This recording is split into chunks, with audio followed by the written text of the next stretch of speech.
दो फूल मेरी कब्र पे काफी है प्यार के, मरने के बाद क्या करूं जलवे बहार के। दोस्तों, हमने नरगिस जी, मीना कुमारी जी, साधना जी, ऐसी बहुत सारी हमारी पुरानी फेवरेट एक्ट्रेसेस हैं जिन्हें हमने प्रीमियर वीडियो में आते देखा है, लेकिन हमने मधुबाला जी को किसी भी प्रीमियर वीडियो में आते नहीं देखा, क्योंकि ना ही उनके घर पे किसी को आने की इजाज़त थी और ना ही मधुबाला जी को किसी भी जगह पर जाने की इजाज़त थी, क्योंकि उनके अब्बा अताउल्ला खान जी इस मामले में बहुत ही ज़्यादा स्ट्रिक्ट थे और मधुबाला जी उनके अब्बा की फरमानदार बेटी थी। काश हम मधुबाला जी को भी किसी प्रीमियर में आते देख पाते या उनकी ज़िंदगी से जुड़ी हुई कुछ उन्हीं की ज़ुबानी कोई इंटरव्यू देख पाते। उनके मैगज़ीन में बहुत ही रेयर इंटरव्यू है जो आज मैं आपको पढ़ के सुनाऊंगी, ताकि हम उनके फैंस ये जान सकें कि मधुबाला जी क्या सोचती थी और उन्होंने क्या कहा है। जब उनसे मैगज़ीन्स के इंटरव्यू में कुछ सवाल पूछे गए तो उन्होंने क्या जवाब दिया, जानिए मधुबाला जी की ज़िंदगी से जुड़ी हुई कुछ दिलचस्प बातें। मधुबाला जी की ज़ुबानी। मुग़ल आज़म के स्टेज पर ये मधुबाला जी से उस समय मिले जब शूटिंग थोड़ी देर के लिए बंद कर दी गई। वो और कलाकार विश्राम कर रहे थे। मधुबाला जी अपने सौंदर्य के लिए हिंदी फिल्म जगत में बहुत दिनों से प्रसिद्ध है, पर अब उनका अभिनय भी दिनों दिन मंचता जा रहा है और इस समय वह चोटी की सिने तारिकाओं में से एक है। उनसे मिलते समय उन्होंने ये अनुभव किया कि उनकी सौंदर्य की जितनी प्रशंसा है, दरअसल वे उनकी पात्री है। उनकी एक विशेषता ये भी है कि अपने परिचित लोगों से ही वे दिल खोलकर बात करती हैं। अपरिचितों के बीच वे गंभीर ही बनी रहती हैं। उन्होंने कहा, माफ़ कीजिएगा, ज़रा देर का आराम आप लोगों को मिलता है, उसमें भी खल डालने आ पहुँचा मैं। क्या करूँ, काम ही ऐसा है। कोई बात नहीं, मधुबाला जी बोली, आपका काम है इंटरव्यू लेना और हमारा काम है इंटरव्यू देना, इसमें परेशानी की क्या बात है। अच्छा, तो इजाज़त है सवाल करने की? उन्होंने पूछा। जी हाँ, हो जाइए शुरू, वो मुस्कुरा कर बोली। उन्होंने पूछा, आपका जन्म?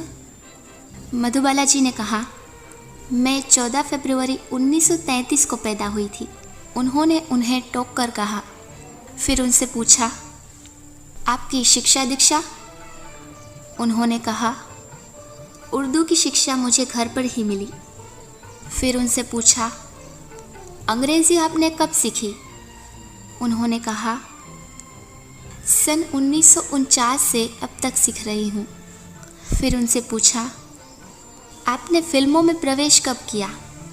उन्होंने कहा, सन 1941 में वसंत में एक बच्ची का अभिनय मैंने किया था, जिसके नायक थे उल्हास और नायिका थी मुमताज़ शांति।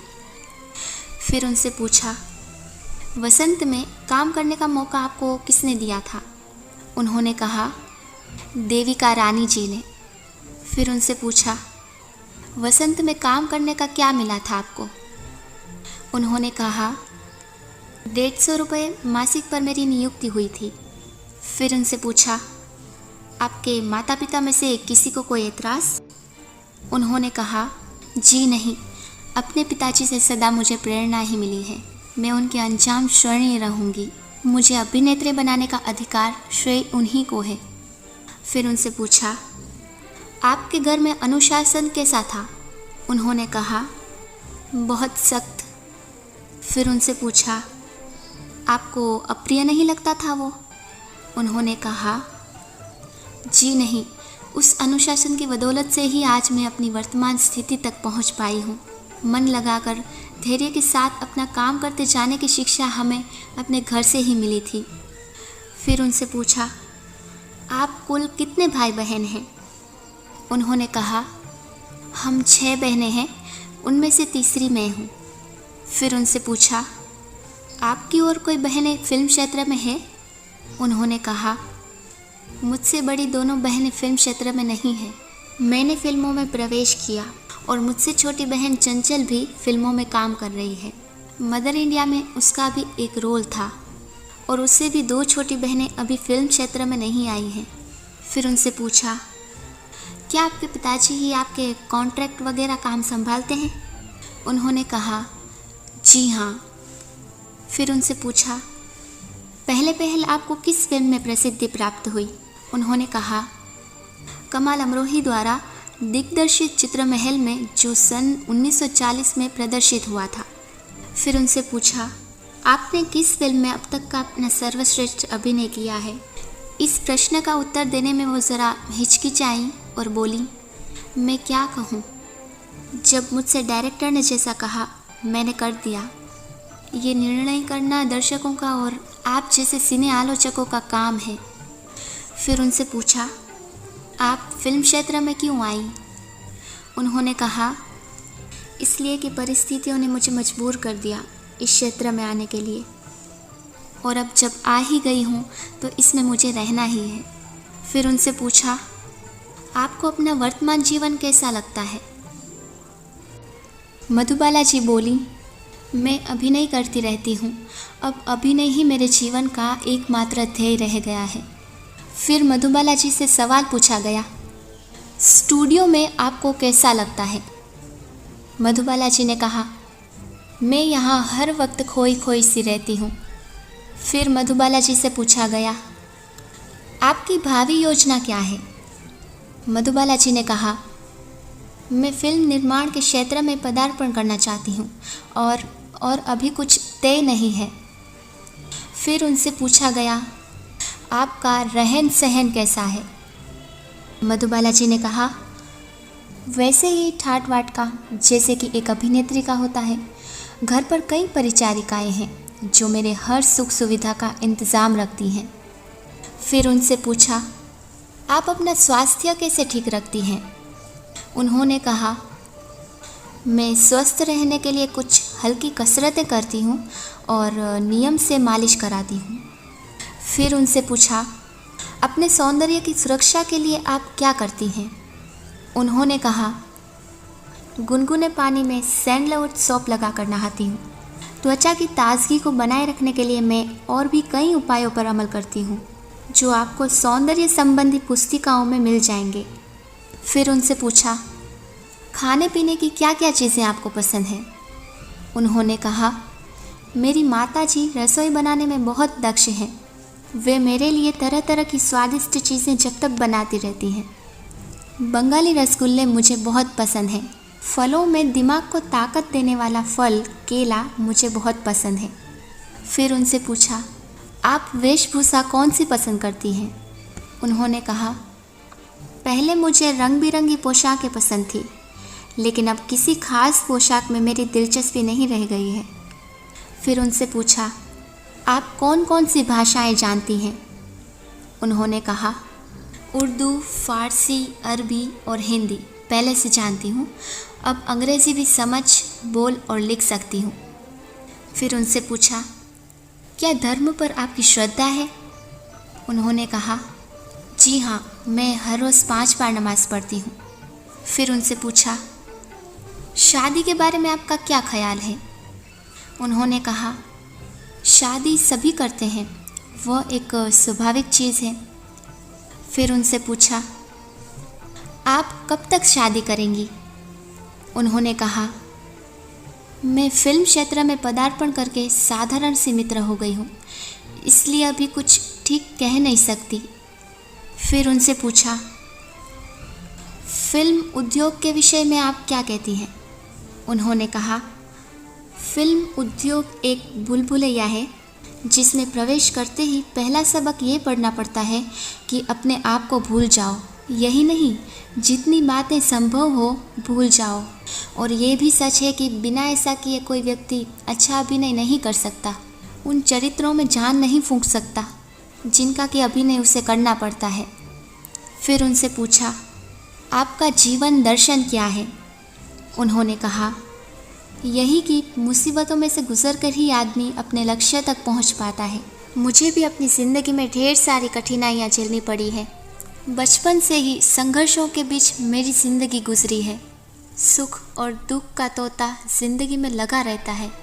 मेरा अपना ख्याल ये है कि हमें सुख कम और दुख ज़्यादा झेलने पड़ते हैं। फिर उनसे पूछा, आप काफ़ी भावुक मालूम पड़ती हैं। उन्होंने कहा, आप ऐसा कह सकते हैं। फिर उनसे पूछा, प्रेम के संबंध में आपके क्या विचार हैं? मधुबाला जी एक क्षण सोचती रहीं, फिर बोली, मेरे अपने ख्याल से प्रेम एक बहुत ही विशद वस्तु है। चतुर से चतुर व्यक्ति भी किसी परिभाषा के घेरे में उसे नहीं बांध सकता। ज़्यादा से ज़्यादा वो इतना ही कर सकता है कि अपने अनुभव के आधार पर प्रेम के एक विशेष रूप या कह लीजिए कि एक एस्पेक्ट पर अपने विचार प्रकट कर दे। प्रेम एक सागर है जिसकी एक बूंद ही किसी किसी को ही उपलब्ध हो पाती है और उसी का वर्णन वो अलग अलग शब्दों वाली में करता है। मैं प्रेम की परिभाषा देने में अपने आप को सर्वथा असमर्थ पाती हूँ। फिर उनसे पूछा, कुछ लोग स्त्री पुरुष के रोमांटिक आकर्षण को भी प्रेम कहते हैं, आपकी इस संबंध में क्या राय है? उन्होंने कहा, कोई भले ही मुझे पुराने विचारों की कह ले, लेकिन मैं इन रोमांटिक आकर्षण को प्रेम नहीं मानती। मेरी राय तो ये है कि स्त्री पुरुष के रोमांटिक आकर्षण को प्रेम कहना प्रेम शब्द को बदनाम करना है। फिर उनसे पूछा, आप दुनिया में किस चीज़ को सबसे ज़्यादा महत्व देती हैं? उन्होंने कहा, मैं ठीक से कुछ नहीं बता सकती, लेकिन हाँ, अपना कर्तव्य मेरी दृष्टि में सबसे अधिक महत्वपूर्ण है। फिर उनसे पूछा, फिल्मी जीवन में क्या आप किसी को अपना गुरु मानती हैं? उन्होंने कहा, जी हाँ, श्री केदार शर्मा जी को मैं अपना गुरु मानती हूँ। उनके द्वारा निर्देशित नीलकमल में सबसे पहले नायिका का अभिनय करने का मौका मुझे मिला। फिर उनसे पूछा, सुना है समय की पाबंदी का आप बहुत ख्याल रखती हैं, क्या ये सच है? उन्होंने कहा, जी हाँ, समय की पाबंदी मेरा उसूल है। मेरा अपना ख्याल ये है कि जो व्यक्ति समय की कद्र नहीं करता, उसकी कद्र समय भी नहीं करता। फिर उनसे पूछा, आपकी किसी से मित्रता है? उन्होंने कहा, जी हाँ, अशोक कुमार जी की पत्नी शोभा देवी।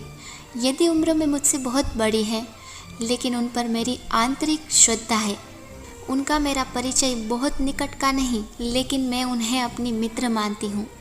भारत भूषण जी की दिवंगत पत्नी सरला देवी से भी मेरी मित्रता थी। फिर उनसे पूछा, डायरेक्टरों में से किसी के विषय में आप कुछ कहना चाहती हैं? उन्होंने कहा, मद्रास के DSS वसन विशेष रूप से उल्लेखनीय है। मैंने उनकी एक ही फिल्म बहुत दिन हुए में काम किया है, लेकिन उसी संपर्क के बीच उनकी आत्मीयता मेरे दिल को छू गई है। मद्रास में मैं बीमार पड़ गई थी और उस बीच DSS वसंत तथा उनकी धर्मपत्नी ने इतने स्नेहपूर्वक मेरी परिचर्या की थी जैसे कि मैं उनकी अपनी बेटी हूँ। फिर उनसे पूछा, अपने सिद्धांतों की आप पक्की हैं, ये सच है ना? उन्होंने कहा, जी हाँ, अपने सिद्धांतों की रक्षा के लिए मैं हानि उठाने को भी तैयार रहती हूँ। फिर उनसे पूछा, मनोरमा के पाठकों के लिए आप कोई संदेशा देना चाहती हैं? उन्होंने कहा, मैं भला क्या संदेशा दूँ? वे हंसकर बोली। फिर एक क्षण रुककर उन्होंने कहा, हाँ, एक बात पर मैं स्वयं अमल करती हूँ। मनोरमा के पाठक चाहे तो उनमें मेरा संदेश समझकर उस पर अमल कर सकते हैं। यदि कोई संकटग्रस्त व्यक्ति अपने पास मदद मांगने आए तो यथाशक्ति हमें उसकी मदद ज़रूर करनी चाहिए।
में